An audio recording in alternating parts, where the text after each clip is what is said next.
বর্ণ, গোত্র, লিঙ্গ, রাজনৈতিক বিশ্বাস ও মতামত নির্বিশেষে সকল শিক্ষার্থী সর্বোচ্চ সাক্ষরতা ও অধিকার আদায়ের ভূমিকা। দ্বিতীয়টি হচ্ছে শিক্ষার্থীদের মতামতকে বিশ্ববিদ্যালয় সংশ্লিষ্ট সকল নীতিমালা প্রণয়নে শিক্ষার্থীদের সক্রিয় অংশগ্রহণ। ডাকসুর যে কার্যাবলী বর্ণিত রয়েছে, ডাকসুর কার্যাবলীতে শুধুমাত্র সামাজিক এবং সাংস্কৃতিক কার্যক্রমের দিকে বেশি জোর দেওয়া হয়েছে। আমরা মনে করি এর সাথে আরো কয়েকটি কার্যক্রম যুক্ত করা প্রয়োজন। সেগুলো হচ্ছে, প্রথমটি হচ্ছে বিশ্ববিদ্যালয়ের একাডেমিক কার্যক্রম ও শিক্ষার্থীদের জীবনযাত্রার মান উন্নয়নের লক্ষ্যে বিভিন্ন অনুষ্ঠান আয়োজন, প্রকল্প গ্রহণ এবং সেটির বাস্তবায়ন করা। দ্বিতীয়টি হচ্ছে বিশ্ববিদ্যালয় পরিচালনা পর্ষদ বিদ্যমান প্রকল্প ও কার্যক্রমে শিক্ষার্থীদের অংশগ্রহণের জন্য যৌক্তিক পদ সৃষ্টি করা এবং শিক্ষার্থীদের পদায়ন করা। এবং সর্বশেষ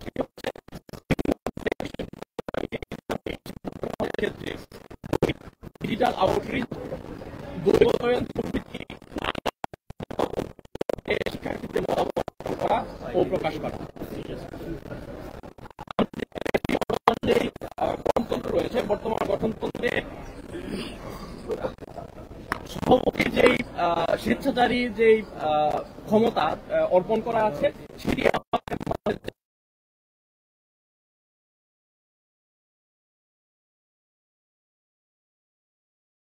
কমিয়ে আনা প্রয়োজন এবং কার্যনির্বাহী পরিষদকে শক্তিশালী করা প্রয়োজন।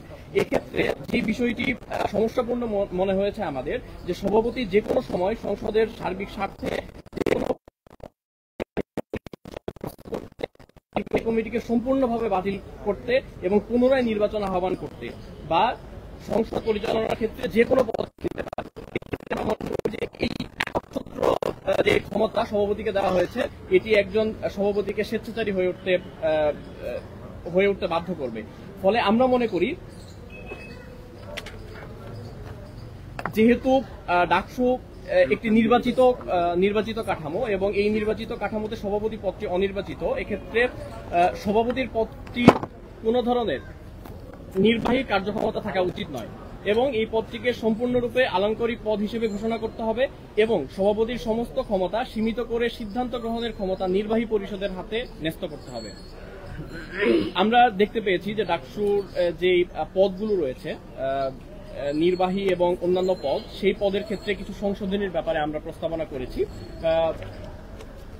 সর্বশেষ এই সংশোধনী এসেছিল 2019 সালের যেই গঠনতন্ত্র সংস্কার, সেই সংস্কারের জায়গা থেকে।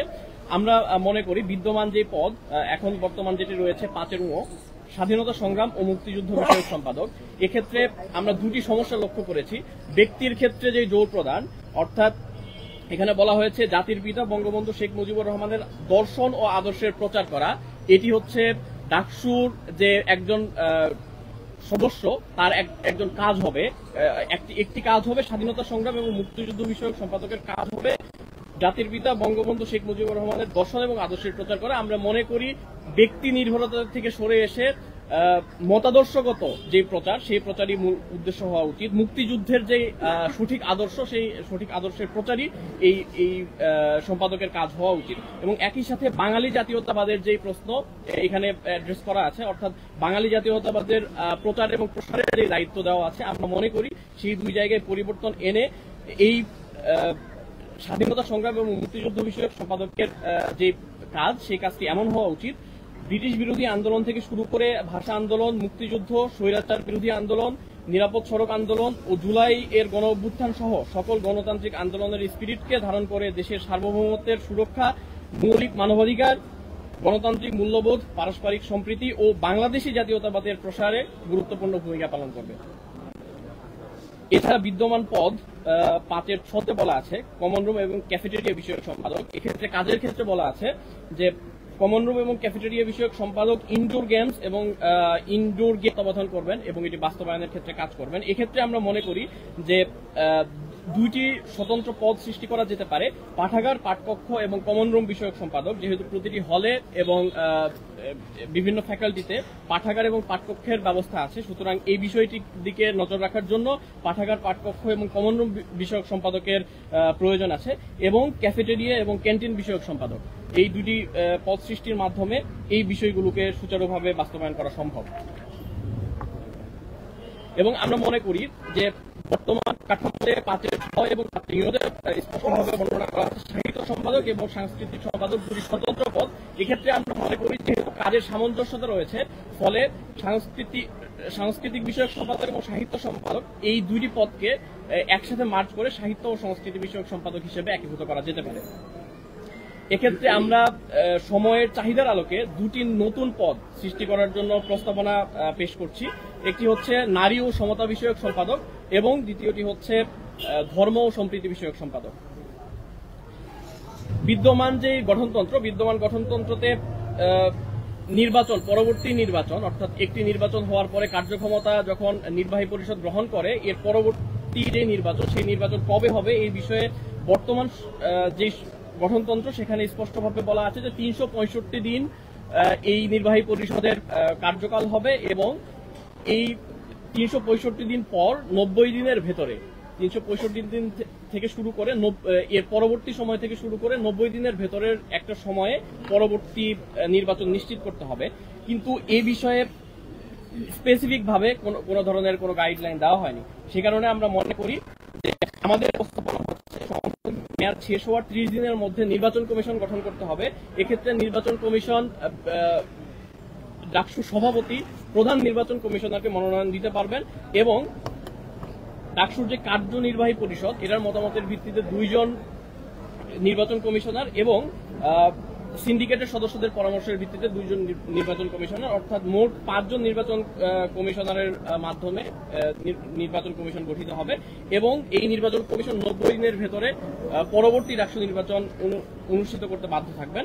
এক্ষেত্রে যদি 90 দিনের ভেতরে নির্বাচন বাস্তবায়ন করা সম্ভব না হয়, তাহলে সভাপতি এর দায়ভার বহন করবেন এবং জবাবদিহিতা করবেন। এক্ষেত্রে আরেকটি বিষয় রয়েছে, সেটি হচ্ছে যে বর্তমান গঠনতন্ত্রের সংশোধন। এক্ষেত্রে বর্তমান গঠনতন্ত্রে বলা হয়েছে যখন প্রয়োজন মনে করবে তখন এই গঠনতন্ত্র সংশোধন করতে পারবে, কিন্তু শিক্ষার্থীদের যে রিপ্রেজেন্টেশন সেটা খুবই কম। সে কারণে আমরা মনে করি যে সাধারণ শিক্ষার্থীদের প্ল্যাটফর্ম, সুতরাং আমরা মনে করি এই গঠনতন্ত্র সংশোধনের ক্ষেত্রে এই ক্ষমতাটি কার্যনির্বাহী পরিষদের উপর ন্যস্ত করা উচিত। ফলে আমরা প্রস্তাবনা পেশ করছি যে ডাকসুর কার্যনির্বাহী সংসদের 2/3 মতামতের ভিত্তিতে ডাকসুর গঠনতন্ত্র সংশোধন, পরিবর্তন ও পরিমার্জন করতে হবে। সিন্ডিকেটের অনুমোদন সাপেক্ষে সংশোধনী কার্যকর হবে। কোন সংশোধনী সিন্ডিকেটে অনুমোদিত না হলে সিন্ডিকেট তার ব্যাখ্যা প্রদান করবে এবং কার্যকরী পরিষদ সেটি পুনর্বিবেচনা করবে। যদি সিন্ডিকেটের ব্যাখ্যা কার্যনির্বাহী পরিষদে গৃহীত না হয়, সেক্ষেত্রে কার্যনির্বাহী পরিষদ সাধারণ সভার আহ্বান জানাবে এবং সদস্যদের অধিকাংশের ভোটের ভিত্তিতে চূড়ান্ত সিদ্ধান্ত গৃহীত হবে। এক্ষেত্রে আমরা আরেকটি বিষয় দেখেছি, যেটা 7 জতে বলা আছে যে নির্বাহী কমিটির সভায় কোন ধরনের আলোচনার জন্য সেই এজেন্ডাটি সভাপতির অনুমোদন নিতে হয়, অর্থাৎ সভাপতির অনুমোদন ব্যতীত কোনো এজেন্ডা সভায় পেশ করা যায় না বা আলোচনা করা যায় না।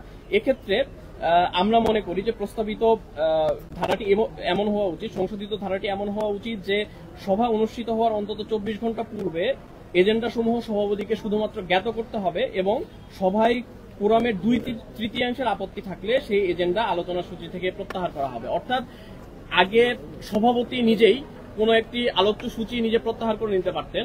আমরা মনে করি যে এই ক্ষমতা কার্যনির্বাহীর উপর ন্যস্ত হওয়া উচিত, এবং কার্যনির্বাহী সিদ্ধান্ত নিবে 2/3 মতামতের ভিত্তিতে যে কোন এজেন্ডাটি আলোচিত হবে এবং কোন এজেন্ডা আলোচিত হবে না। এবং ধারা 18-তে বলা রয়েছে যে গঠনতন্ত্রের যে সকল বিষয়ের নির্দেশনা নেই সেই বিষয়গুলো সভাপতির সিদ্ধান্ত অনুযায়ী আলোচিত হবে এবং সেটি চূড়ান্ত বলে গণ্য হবে। আমরা মনে করি যে এখানেও যে সভাপতিকে যেই ক্ষমতা দেওয়া হয়েছে, এই ক্ষমতাটির অপব্যবহার হওয়ার সুযোগ আছে। সেক্ষেত্রে কার্যনির্বাহী পরিষদ জরুরি সভায় যে সিদ্ধান্তগুলো গ্রহণ করবেন সেই সিদ্ধান্তগুলোই চূড়ান্ত বলে বিবেচিত হওয়া উচিত। গঠনতন্ত্রে যে সকল বিষয়ে নির্দেশনা দেওয়া নেই। আমরা মোটামুটি 9টা 9টা সংস্কার প্রস্তাবনা উপস্থাপন করেছি। আমরা আশা করব যে এই যে প্রস্তাবনাগুলো আমরা দিয়েছি এইটার যৌক্তিকতা বিবেচনা করে এবং সকলের যেই মতামত সেই মতামতের ভিত্তিতে বিশ্ববিদ্যালয় কর্তৃপক্ষ ডাকসু নির্বাচন কেন্দ্রিক যেই কার্যক্রম সেই কার্যক্রমের পরিচালনা করতে এই প্রস্তাবনাগুলো গ্রহণ করবেন এবং পরবর্তী যে পরিমার্জিত গঠনতন্ত্র আমরা পাবো, আমরা আশা করব যে যৌক্তিকতা বিবেচনায় এই প্রস্তাবনাগুলো যাতে সেই গঠনতন্ত্রের বিবেচনায় নেওয়া হয়। ধন্যবাদ জানাচ্ছি মহিউদ্দিন খানকে। এ পর্যায়ে আপনাদের প্রশ্ন নেওয়া হবে, আর প্রশ্ন উত্তর পর্বটি পরিচালনা করবেন বাংলা ইসলামী ছাত্র শিবির ঢাকা বিশ্ববিদ্যালয় শাখার সভাপতি SM ফরহাদকে পরিচালনা করার জন্য অনুরোধ জানাচ্ছি।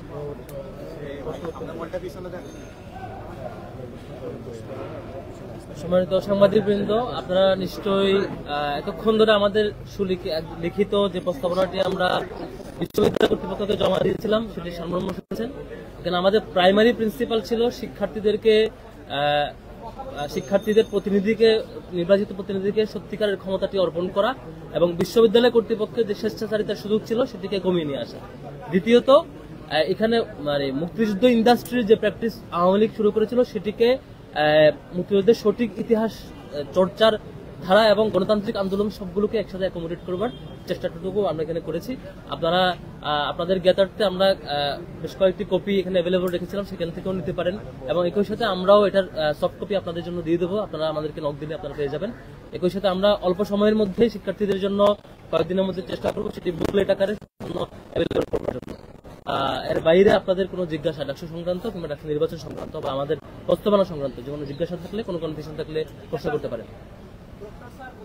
ফেব্রুয়ারি মাসের মধ্যেই নির্বাচনটা করবে এবং আমরা বিবিসি বাংলার মাধ্যমে জানতে পারলাম তারা রিপোর্ট করেছে এভাবে যে শিবির এবং ছাত্রদল রাষ্ট্রীয় একসাথে যারা বলছেন আপনারা এখনই নির্বাচন চান, ছাত্রদল চায় আরো পরে। আমার প্রশ্ন এখানে, এক, আপনারা ফেব্রুয়ারিতে নির্বাচনটা চান কিনা? দুই, আপনাদের সঙ্গে ছাত্রদলের বা অন্যান্য ছাত্র সংগঠনের কোনো সংঘাত বলি বা দ্বিমত বলি নির্বাচন আয়োজনের সময় নেই, দ্বিমতটা আছে কিনা? এখানে আগে একটু ব্যাকগ্রাউন্ড বলা দরকার। ঢাকা বিশ্ববিদ্যালয়ের ইতিহাসে সম্ভবত এটাই প্রথম যে গণরুমের বিলুপ্তি হয়েছে, গেস্ট রুমের বিলুপ্তি হয়েছে। এটাই প্রথম যেখানে প্রথম বর্ষের শিক্ষার্থীরা মেরিট বেসিসে কন্ডিশন বেসিসে সিট পায়। এবং এখানে বাংলাদেশের ইতিপূর্বে যে পলিটিক্যাল বাজে কাজটা ছিল সেটি একেবারে বিলুপ্তি সাধন হয়েছে 5 তারিখের পর থেকে। আমরা কোনোভাবেই চাই না সেটা আপনারা ব্যাক করুক। আমরা মনে করি ডাকসু যদি এভাবে ধীরে ধীরে আবার বাজে কালচার ক্যাম্পাসগুলোতে ইন হওয়ার সুযোগ তৈরি হতে পারে, অন টাইমে হয়, দ্রুত সময়ের মধ্যে নিয়মিত ডাকসু হয়, তাহলে যেটা দেখা যাবে শিক্ষার্থীদের প্রতিনিধিত্ব যারা করতে চাবেন রাজনৈতিক ছাত্র সংগঠনগুলোর নেতৃবৃন্দ তারা শিক্ষার্থীদের কাছে আসতে বাধ্য হবে এবং বাজে কালচার থেকে দূরে থাকার চেষ্টা করবেন। সেই জন্য আমরা ডাকসু দ্রুত চাই। সেটি আমরা সংগঠন প্রস্তাব দিতে যৌক্তিক প্রস্তাবনাগুলোকে আমলে নিয়ে দ্রুত সিন্ডিকেট মিটিং কল করে এবং অথরিটির প্রয়োজনীয় মিটিংগুলো এবং জানুয়ারির মধ্যেই ডাকসুর পূর্ণাঙ্গ রুটম্যাপ ঘোষণা করা, যাতে করে আমরা বিশ্ববিদ্যালয় কর্তৃপক্ষ যেটি বলেছিলেন ফেব্রুয়ারির মধ্যে ইলেকশন, আমরা সেটি চাই যে ফেব্রুয়ারির মধ্যে ইলেকশন হলে অবশ্যই ভালো। যদি কোনো কারণে বিশ্ববিদ্যালয় কর্তৃপক্ষ আরো অতিরিক্ত সময় তাদের প্রয়োজন মনে করেন সেটি বাস্তবায়ন সেটি যৌক্তিক কারণ দর্শাবেন এবং আমাদেরকে রুটম্যাপ জানাবেন বলে আমরা দাবি করছি এবং যত সময়ের মধ্যে ডাকসু হোক সেটাই চাই, যাতে করে কোনো ধরনের কোনো মাধ্যমে কোনো কারণে আমাদের হলগুলোতে আবার কোনো রাজনৈতিক বাজে কালচারের প্রবেশ বা অনুপ্রবেশ না ঘটে। জি,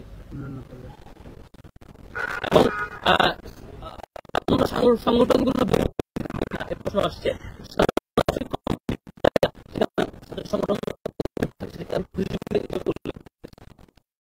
বন্ধ কিংবা এটা ক্লাস হিসাবে উত্থাপন করতে চায় না, সেটি আমাদের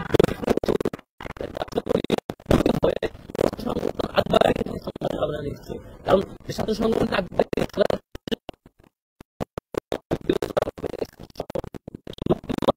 আরো ভোট দেবে নিশ্চয়ই সেটি ভাববে। সেজন্য আমরা আশা রাখছি অন্তত 5 তারিখের 5 আগস্ট পরবর্তী এই বাংলাদেশে আবার কোনো বাজে কালচার কিংবা সংঘাতের কালচার অন্তত ছাত্র রাজনীতিতে ঢুকবে না বলে আমরা আস্থা রাখছি, অন্তত ঢাকা বিশ্ববিদ্যালয়ের প্রেক্ষাপটে।